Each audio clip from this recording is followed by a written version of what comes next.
The CBS Radio Mystery Theater presents...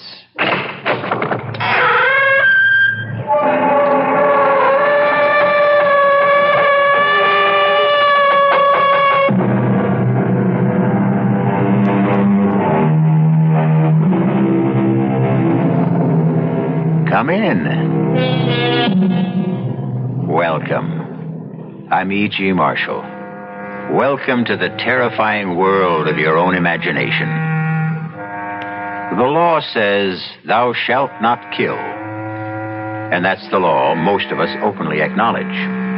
Yet, there are other laws and drives that stir primitive, long-forgotten urges, instincts, laws that raise murder from the worst of sins to the most satisfying of deeds. Please, let me go. Oh, no. I've got you now, Jim. You have no reason to kill me. We're friends. It's nothing personal, Jim. Why? Why do you want to kill me? A hawk kills a rabbit. Why? Because he has to. It's the law of nature. Frank, you're crazy. Put away that knife. I'm a natural man, Jim. I'm only obeying the law of nature. Kill!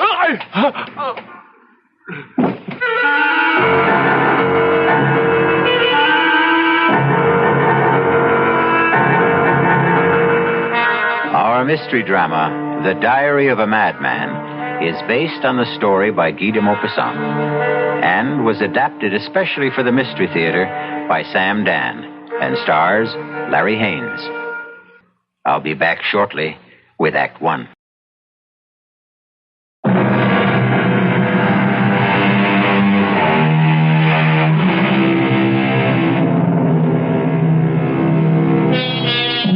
Homicide is illegal, immoral, and a mortal sin. We condemn and punish the murderer. And yet, from time to time, doesn't an entire nation rise up in righteous anger and slaughter another nation? And so, there are those who, naturally enough, ponder the question. If it's noble to kill for one's country at wholesale, why is it base to kill for oneself at retail? These are the thoughts that occupy the mind of a tall, well-dressed, dignified gentleman. He's walking down a deserted street very late one night in the early summer, some 25 years ago. As he passes a darkened doorway, he hears a gasp. Oh, what a relief. I beg your pardon. Oh. Is something the matter, miss? Yeah. Oh, it's only you. Me? Yeah, you. I don't believe we know each other, Miss... Wilson. Darlene Wilson. Oh, my glad it's you. I'm afraid I don't understand. Well, you see, I took this job at Benji's Diner. My first night at the job. You know the place? No, I can't say that I do. We'll never go there. Oh, what a bunch of creeps. Anyhow, somebody said this street was a shortcut to the bus stop. And I was walking down the street and I heard these footsteps coming up right behind me. Well, wouldn't you be scared if you was me? Well, I suppose. Oh, I got so scared. I tried to hide in this doorway. Oh, and it turns out to be you. Well, I'm sorry I frightened you. Oh, forget it. You're just the kind of person somebody would like to see on a lonely, deserted street late at night. Really? Why? Well, you're so well dressed. Is that all? Well, look. Is it okay if I walk with you as far as the boulevard? I guess it's pretty safe there. Yes, of course. Do you mind if I ask you something? Please do. I really shouldn't ask strangers such questions, but what's a person like you doing in a neighborhood like this, anyhow? I was looking for somebody. Down here? Yes. What kind of person will you be looking for in this part of town? I mean, it's none of my business. Well, in a sense, it is your business. It is? How? Because, I happen to be looking for a person like you. What? What did you say? Person like you. What are you talking about? You see, I have a certain urgent need. Now, listen here, mister. If I was that kind of a girl, No, Darlene. It's obvious you are not that kind of girl. Well, then, what do you want from me? I want your life, Darlene. What are you saying? No, please, get out of my way. Oh, no, Darlene. Let go of me. Let go. No, I can't, Darlene. You can't kill me. I never did anything to you. No, of course not. I don't even know you. There's nothing personal in this, Please, Darlene. I'm scared. Please leave me alone. Please, don't struggle. I won't hurt you. It'll be over very quickly. I don't want to die. Don't, please.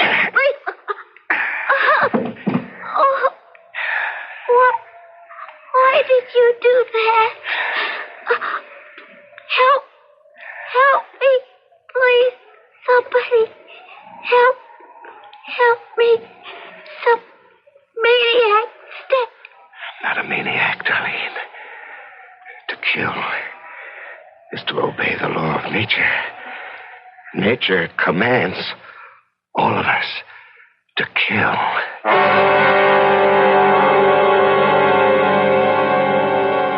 June 29th. I've done it again. And again. It was so easy and exciting. She struggled desperately. I could feel the wild beating of her heart, the hysterical pounding of pulses. And then the climax of the drama. A single thrust of the blade. And once again, no one will ever know. Who could possibly suspect me? The knife. I carefully cleaned and hid it in my desk. There was blood on my lapel. I scrubbed every trace of it away.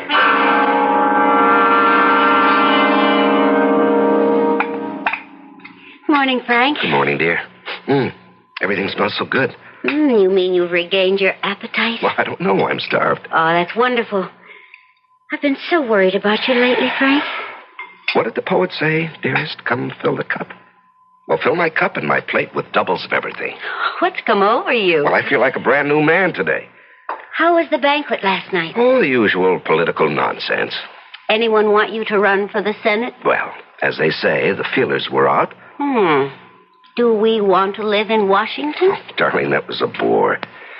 I made an excuse and left early. Oh? Where'd you go? Oh, out for a stroll. One of your long walks? Mm-hmm. Clears the mind. Doris took your coat to the cleaners. The lapels were all wet. Yes, I tripped and fell to the pavement. Oh, you didn't hurt yourself? No. I landed on some grease or paint or something. I tried to wash it off when I got home. Well, you didn't have to bother. Doris said it looked like blood. Oh, that sounds ominous. Anything in the paper? Oh, the usual mess. Plus a nasty little murder. Oh? A young girl who worked in a diner, killed on her way home from work. Oh, killed, huh? Why? How? How? Stabbed to death on a deserted street. Oh, what a terrible thing. She was hardly more than a child. How would you know that? Well, you said a young girl. Oh, she was just 18. Oh, but why? Oh, I think it'll turn out to be a lover's quarrel. Really? They picked up her boyfriend. Seems the two of them had been quarreling. A what? Oh, use of the car.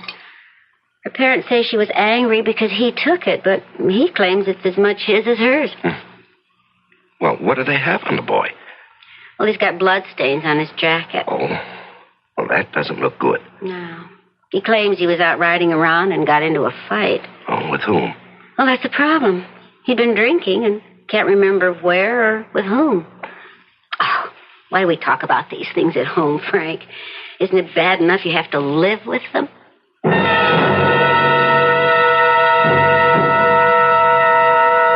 June 30th. Although I'm completely above suspicion, I can't afford to be careless. Not that anyone in his wildest dreams would ever suspect. Still, I should be more careful about my clothes. Last time, there were also bloodstains. And yesterday, I'd forgotten to lock my desk drawer. Of course, Estelle never bothers. But still, no one should ever read this diary. I didn't They're lying. They're all lying. Order. Order. Order, I'll clear this court. The defendant will rise and face the bench. Your Honor, Don't you call me Your Honor, young man. By your conduct, you show no respect for the law or for this court. Judge Wallace, I didn't kill her. Why would I kill her? Why? I loved her. Young man, you're being given a fair trial. You have every opportunity to prove your innocence. Judge, please. None of them believe me. What are you saying? Everybody thinks I'm guilty. I can tell. But I was cruising around and I got into a fight. I got the bloodstains that way. I got no alibi, but I didn't do it. You'll have to be seated. We'll proceed in an orderly fashion. Will the attorney for the people continue his cross-examination?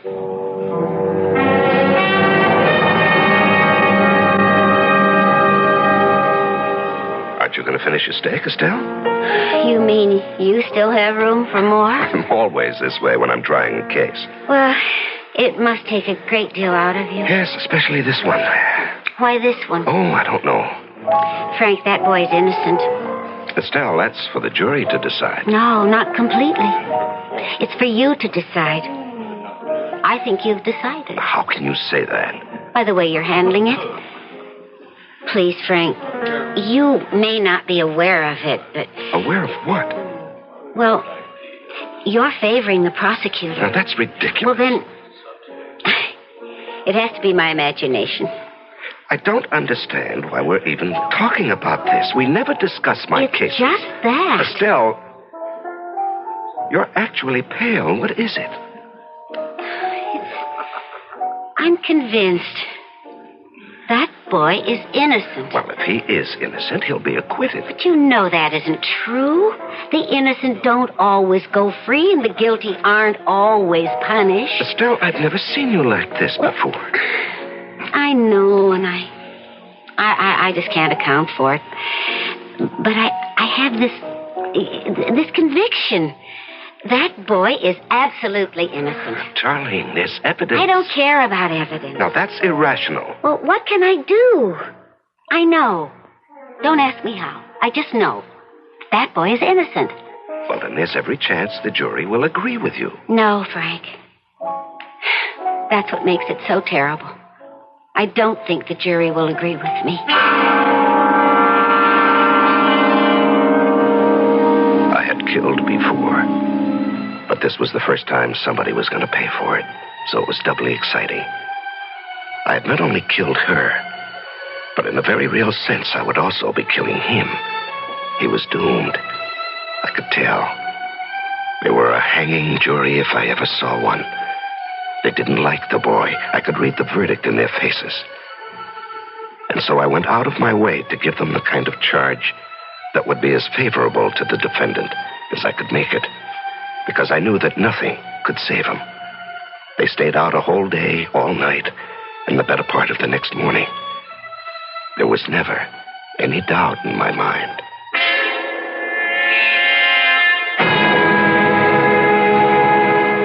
Peter Simmons, you have been found guilty.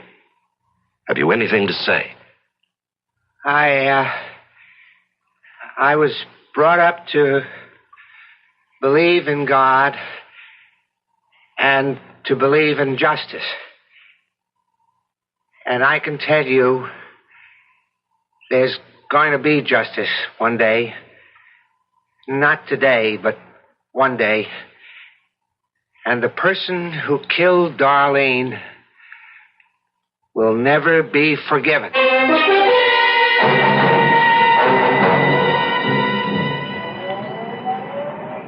Thanks for picking me up, dear. Yeah, well, I didn't think I could come to court today, but I couldn't stay away. Did you have to hang him? Darling, it was out of my hands. The jury wants him executed. There was no recommendation for mercy. Do you think he's guilty? We don't think about these things, darling. We hold a trial and hear the evidence, and the jury decides. Therefore, he's guilty. Well, I still say he didn't do it. I'm sorry. I heard your summation. You were obviously on his side.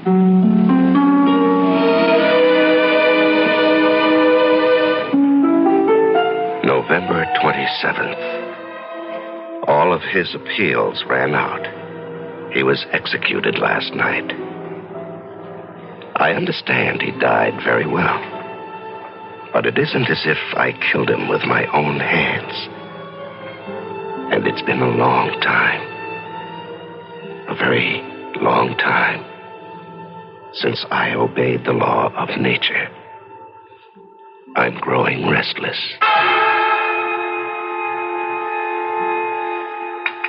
Oh, honey, I took so much trouble with that chicken. You haven't even touched her. I'm sorry, dear. Oh, you're out of sorts tonight. Actually, honey, you haven't been yourself all week. You've been working too hard. I have a headache. Oh, well, why don't you lie down? No. I think I'll take a walk. Well, it looks drizzly out. Well, that's just the kind of weather I like. Well, when you decide on one of your walks, there's nothing I can say to stop you. Put on your rubbers and wear a raincoat. Yes, of course, dear. I don't want to have to worry about you.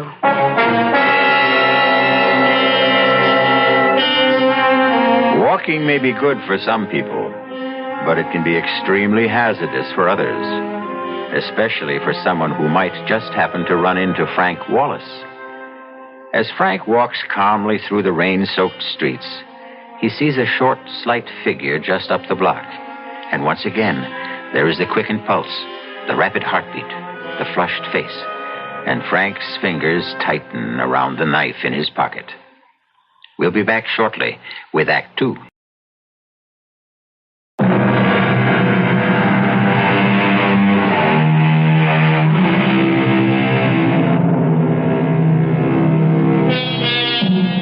Franklin K. Wallace is a distinguished judge. He's a credit to the community and an ornament to his profession. So what is he doing out late at night on a dark street in a drizzle and fog with a knife in his pocket?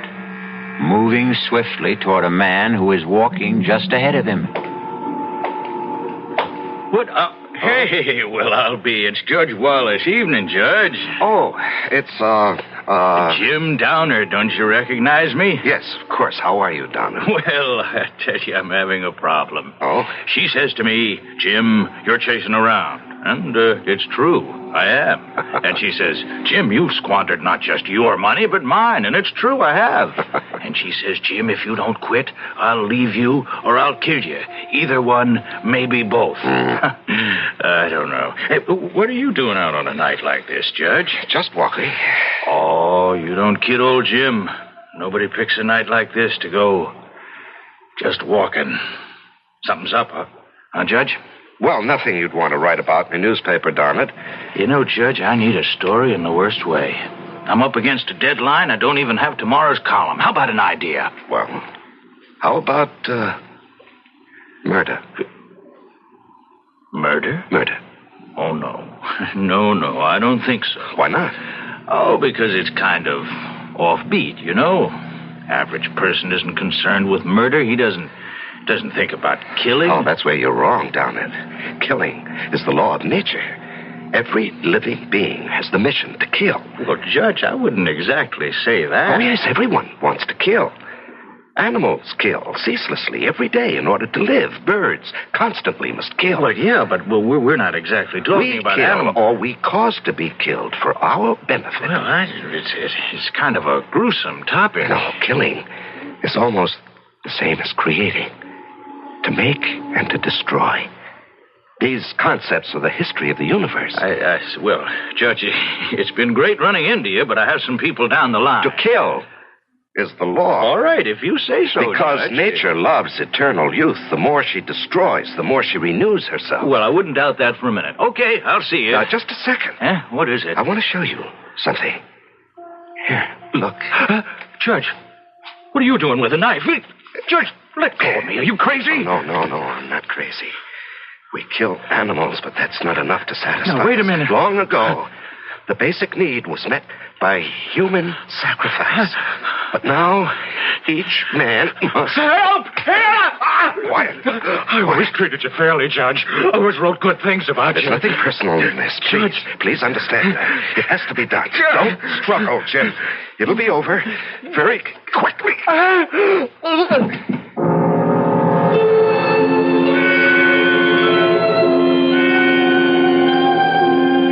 Was he dead? I thought I heard someone coming. His scream may have been heard by someone, the police maybe. If he wasn't dead, I was doomed.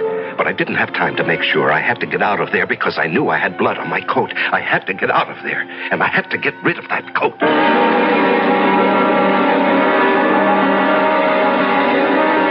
Frank, where's your coat? Estelle, I don't think you're going to believe me, but I gave it away. You what? Yes, you know the legend of the rich man who gives his coat to a beggar. Well, I ran into some poor derelict, and I just gave him... Frank. What a generous thing to do. Well, not really. The coat was getting old, and I was getting tired of it. And I never really liked it. Oh? Let me tell you the latest news. Mm-hmm. Jim Downard, the political columnist on the Herald. Yes? What about him? Well, he was found stabbed on the street. Oh, no. Uh-huh. Is he dead? He's in a coma. Oh. He was unconscious when the police picked him up.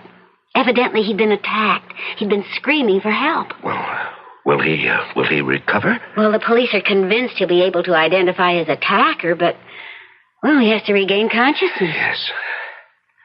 Yes. Estelle. Mm-hmm. I'd like to go to the hospital. I'd like to see him. Oh, I didn't know you were that close with Jim was, he said he wanted to do a biography on me. Really? Mm-hmm. But you never said anything. Well, it was just in the talk stages. Well, they probably wouldn't permit visitors. Well, the least I can do is go there and ask if he needs blood. Oh, Frank. That's wonderful.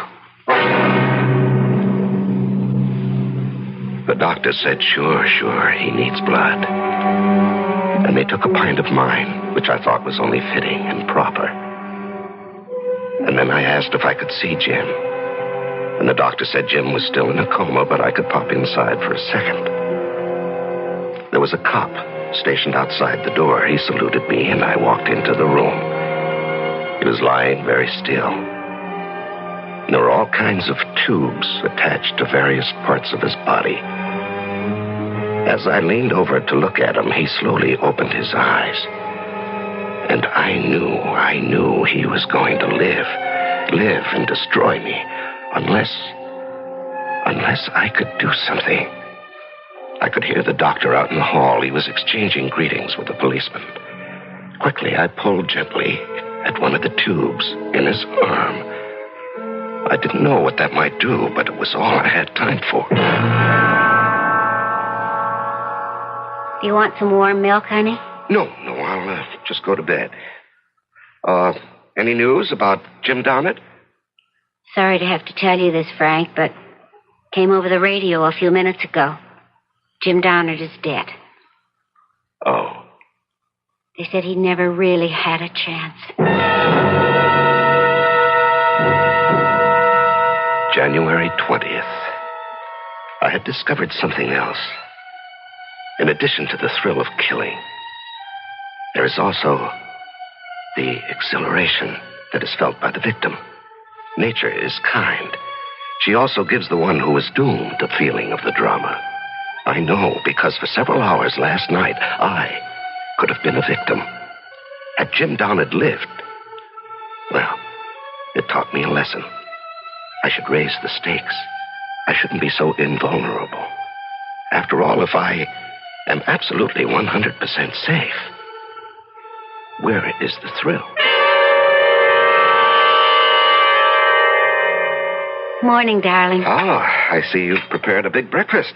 You know, it seems to me that every time there's been a murder, you eat a big breakfast the following morning. Oh? How do you account for that?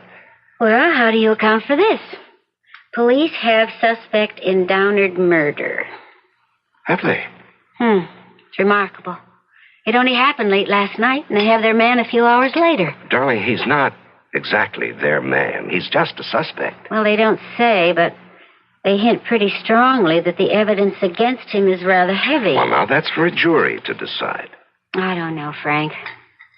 I don't think he did it. Oh, no. Here we go again. Well, it's just a feeling. Darling, he'll have his day in court. Well, that doesn't necessarily prove anything.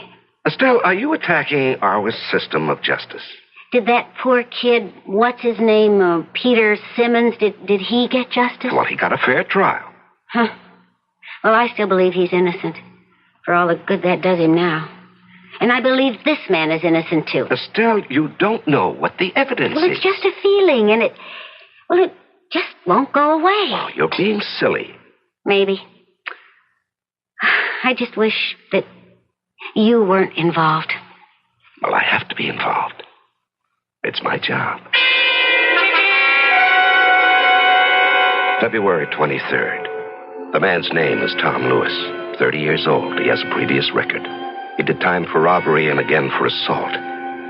I don't think his chances are too good. He doesn't have a very good story either. Well, I was just walking along down the street, see, and I thought I heard somebody yell for help. So I wasn't going to get mixed up in it, see, but it was foggy. And I couldn't see, you know. And I guess I must have tripped over him. I could see he was dead, or good as dead, and there was blood. There was blood all over him. And that's how it got over me, and the money. Well, all right, I figured as long as he's dead anyhow, he might have a couple of bucks on him, so I reached into his pocket. Your Honor, we should like the jury to examine this $50 bill. Listen, I'm not denying I took the money. Order. But somebody else had already knocked him off. The accused will remain seated and orderly. Well, I'm being framed. Mr. Lewis, I will not warn you again. The court cannot tolerate these outbursts. But I didn't kill him. February 25. I see now each of my murders has been a masterpiece. I feel like an artist. With this difference, I cannot accept credit for my work. Well, perhaps the day will come when a man will be honored for a superlative job, such as I can do. Meanwhile, I'm not exactly being cheated. No one else wants to take credit for my work either. That's a consolation.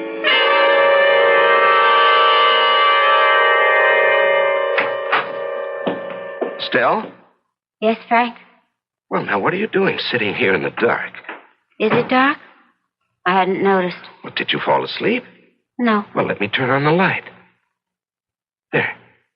That's better. Well, what a day. Did you hear about it on the news? No. The boy. He isn't doing his case much good with all those outbursts. Would you like to go somewhere for dinner? I don't feel like eating out. Oh, well, that's all right. I just assumed. The truth is, I don't feel like eating at all. What's wrong? That's a good question. How can I answer it? Estelle. I don't have the faintest idea of what to say or what to think. About what? About everything. Darling, I wish I knew what you were talking about. But there's really nothing I have to tell you. You're the one who has to tell me. I always tell you everything. I was paying the bills today. Oh, well, that's enough to get anybody down. And, I ran out of blank checks. Oh? I remembered... Yes? That you always have an extra book of checks in your desk drawer. Oh. But you always keep it locked. Yes, that's right, I do. I thought, maybe this time, you might have left it open. Estelle, I never go through your things. We always respected each other's privacy. But the drawer just happened to be open. And I found this little book. And, did you read it? Yes. Yes, Frank, I read it. Every single word of it. Did you tell anyone about it? No, Frank. I've told no one. Well, that's good. That's very good to know. Frank.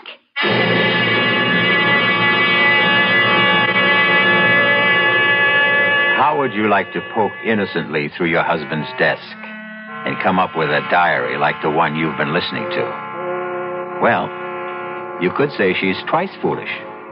First, to find the diary, and second, to let him know it. We'll let you know what happens when I return shortly with Act 3.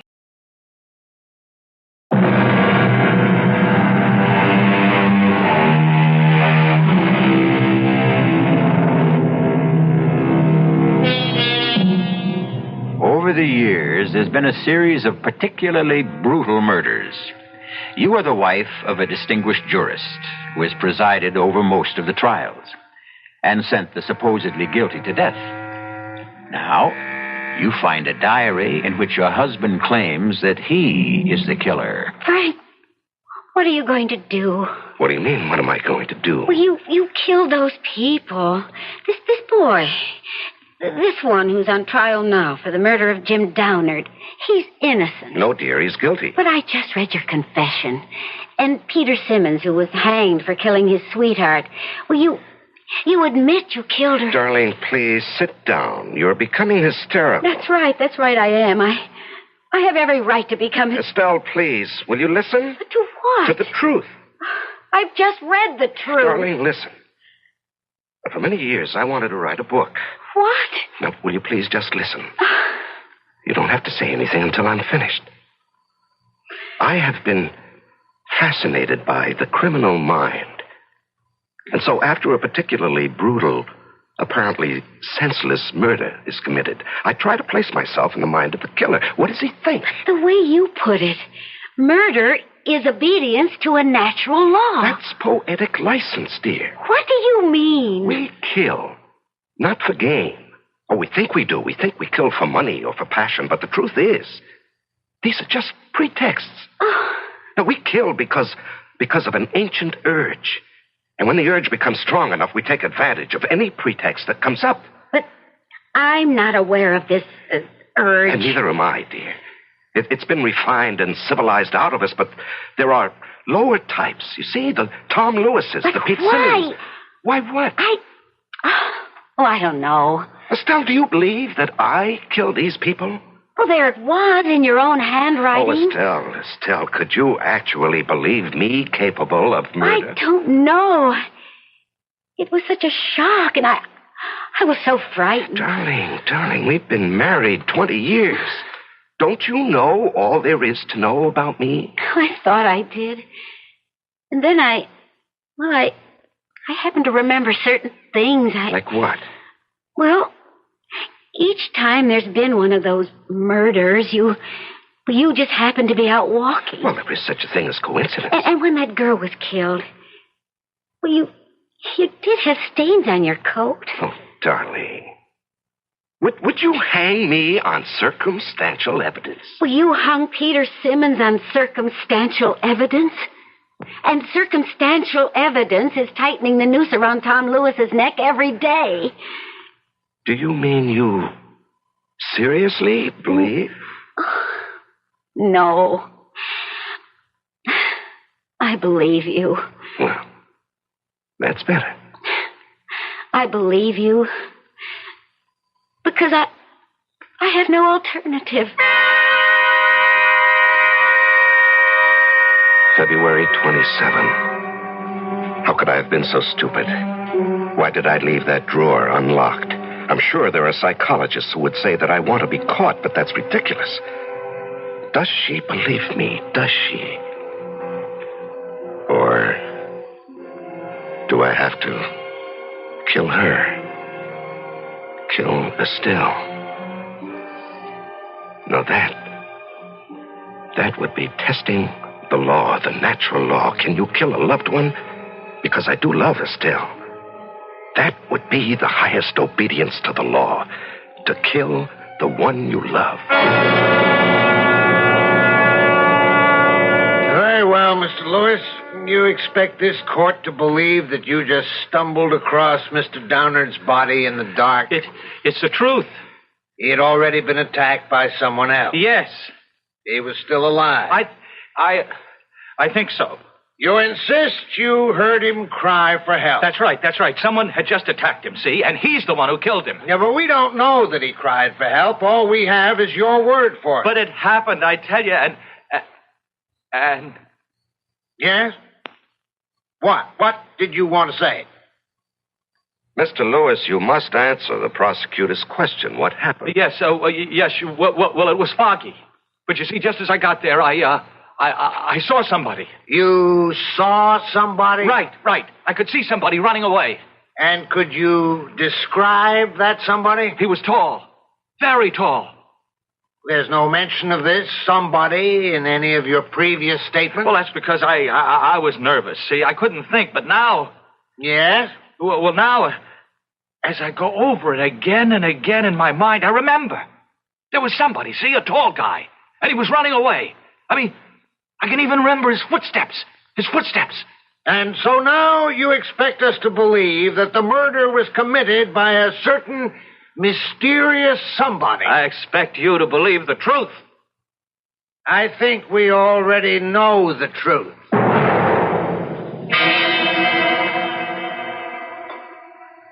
You heard about today's testimony, Estelle? Yes.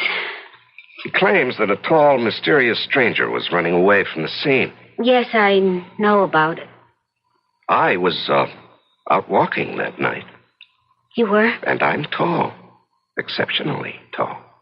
Yes. And if you want to add to it, I came home without my coat. Now, why would I do that? To get rid of it. And why would I want to get rid of my coat? Because of the bloodstains, naturally. Oh, please, Frank. How are we going to live with this, Estelle? You suspect me of being a killer. I never said You don't that. have to say. I can tell by your face, by the tone of your voice, you suspect me. I don't know. I don't know what to think. Well, if you think I'm a killer, shouldn't you want to stop me? How? Even if I believed it, who would believe me? I'm sorry, Estelle. I'm sorry for both of us. I should have never written a book like that, and you should never have read it. I don't know what kind of life we can have together. You'll never know the truth. But I will, Frank, I will. I found a way to determine the truth. Well, how? How could you? The truth is in your diary. I read your diary very closely. And I found a way. I found a way.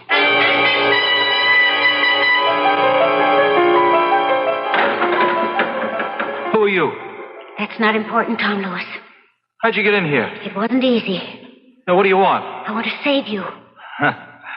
Yeah, why? Listen, I pulled a lot of wires to get into this prison. I'm the only chance you've got. Who are you kidding? I got no chance at all. Unless you can work a miracle. How are you at miracles, huh, lady? Just pull yourself together. You have a job to do. Now, look, lady, I don't know who you are, what you want, but it ain't gonna work. You have absolutely nothing to lose. Now, just tell me, was there or was there not a tall man who ran away as you approached? Yeah, I told the prosecutor. Now, you just didn't make that up in the desperate hope someone might believe it. Lady, I don't have to lie. I got nothing to lose. There was someone. Tall? Yeah, tall guy. And that's all you could say about him?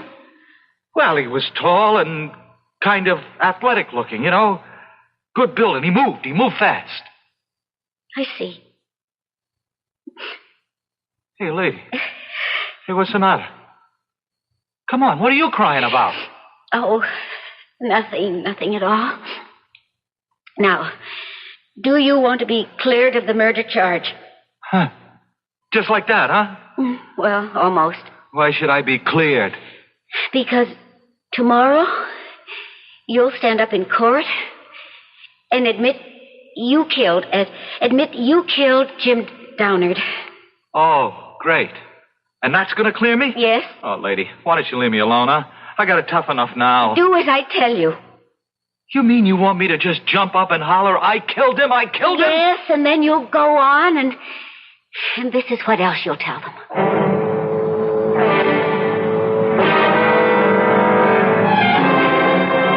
And so, ladies and gentlemen of the jury, you've heard all the testimony, seen all the evidence, and now it's up to you to decide whether the accused, Tom Lewis, is guilty as charged of the crime of murder. They don't have to decide. There will be order in this court. Order. I mean, what's to decide? I'm guilty. Hey, hear what he says? Order. Order. The prisoner will be seated. I'm guilty.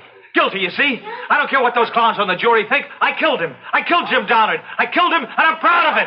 That's it. I'm proud of it. Sure, I killed him. What's wrong with that? Everybody kills sooner or later. We're all killers, you see? I killed him because I couldn't help myself. I said be seated. Didn't you ever want to kill somebody, Judge, huh? Didn't you? I'll have you removed from this court. What do I care? I killed him. And I also killed that woman last year, you know? That Darlene, right? Darlene, what's her name? I killed her, and her boyfriend swung for it. You did not. I did. I can still feel the wild beating of her heart, you see? The hysterical pounding of her pulse. And then you stab. You stab with a knife. You didn't kill her. I killed her. And I killed Tom Downard. You can't take that away from me. Don't anybody try to take it away from me. Silence! I won't be silent. I killed because I had to. I had to obey the law. The natural law. Nature commanded me to kill. That's a lie. You're a cheap little punk. What would you know about nature's laws? What would an ignorant hoodlum like you know about nature's law? What would an illiterate clod like you know about the dark hidden places in the human soul? What would you know about the bloody imperatives of the race? I know. I killed both of them. You're a liar. You didn't kill anybody. I did. I killed Darlene Wilson, and I killed Jim Downard, and I can prove it. Right. Now you know, Estelle. Now you know I did it. And they weren't cheap little crimes of passion. They were obedience to the elemental law. You know that's the truth, Estelle. Show them the book. Show everybody the book.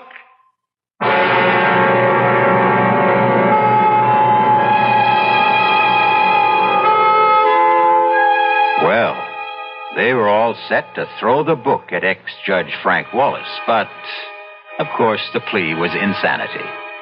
And if it proves anything at all, it demonstrates that no one should try to steal credit from a true artist. No one else should ever try to pose as the author of his works, even if those works are concerned with murder. I'll be back shortly.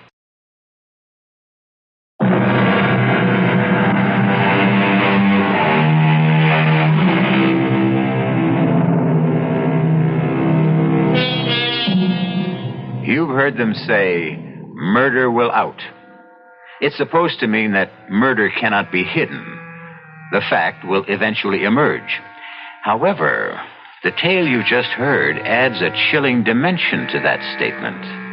It can now mean that murder may slumber deep inside each of us, and that one day it may find its way out. No, that won't do.